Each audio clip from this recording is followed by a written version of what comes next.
Assalamualaikum warahmatullahi wabarakatuh. Perkenalkan di sini nama saya Yolanda Syafitri Amromi, NPM 191111002330.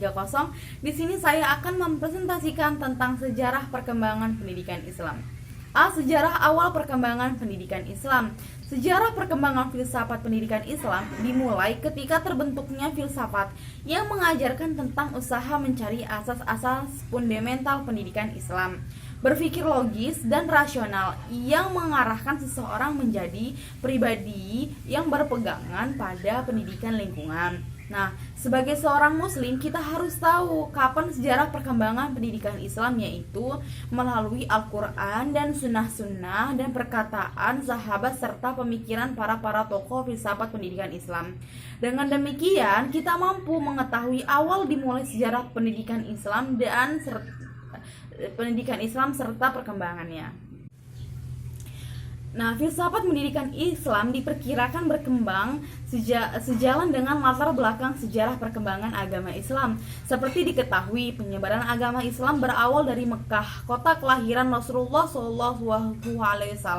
Namun Islam baru membangun dirinya sebagai peradaban yang lengkap di periode Madinah. Pemikiran filsafat pendidikan Islam pada periode awal ini terfokus pada upaya pengaplikasi nilai-nilai akhlak mulia dalam kehidupan dengan menjadikan kehidupan Rasulullah. Pemikiran mengenai filsafat pendidikan pada periode awal ini merupakan perwujudan dari kandungan ayat-ayat Al-Quran dan hadis-hadis yang keseluruhannya membentuk kerangka umum ideologi Islam. Yang B itu ada sejarah periode masa klasik. Pada masa ini mencangkup rentang masa pada Khulafa ar-Rasyidin, awal masa imperialisme bangsa barat.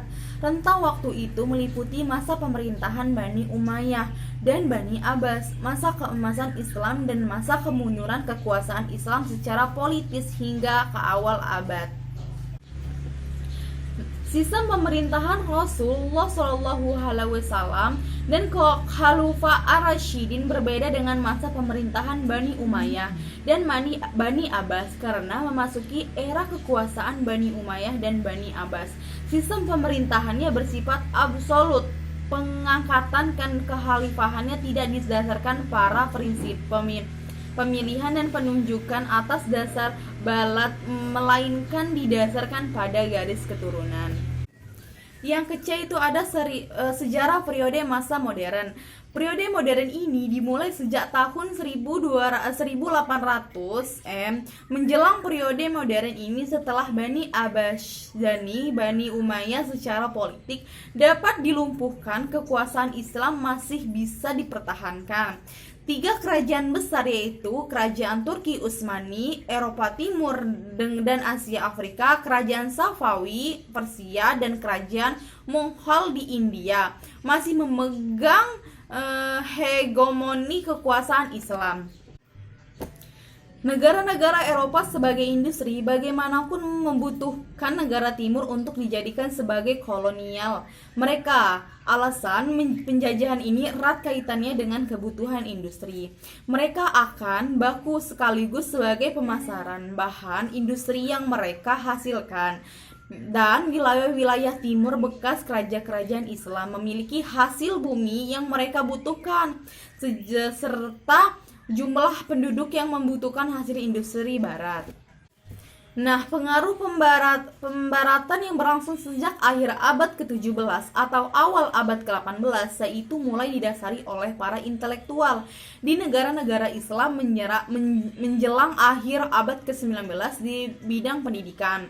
Nah, pengaruh pembaratan itu tampaknya telah meninggalkan bekas yang mendalam di negara-negara Islam. Sehingga saat negara Islam yang satu persatu lepas dari kekuasaan kolonial menjadi negara yang berdaulat. Dan tokoh-tokoh perkembangan filsafat pendidikan Islam. Ada tokoh-tokoh periode klasik. Yang pertama ada Ibnu Qutaibah tahun 213 sampai 376 Hijriah. Yang kedua itu ada Ibnu Syahid Sahnun dan Muhammad Ibnu Sahnun. Yang ketiga itu ada Ibnu Masyarrah yang tahun 269 sampai tahun 319 Hijriah. Yang keempat itu ada Ibnu Maskawai tahun 330 sampai 421 Hijriah. Yang kelima itu ada Ibnu Sina tahun 370 sampai 428 Hijriah. Nah, yang terakhir itu ada tokoh-tokoh periode modern. Tokoh-tokoh periode modern ini yang pertama ada Rifa'at Batawi Al-Tahtilhawi tahun 1801 sampai 1873. Yang kedua itu ada Muhammad Abduh tahun 1849 sampai tahun 1905. Sekian presentasi dari saya akhiri. Wassalamualaikum warahmatullahi wabarakatuh.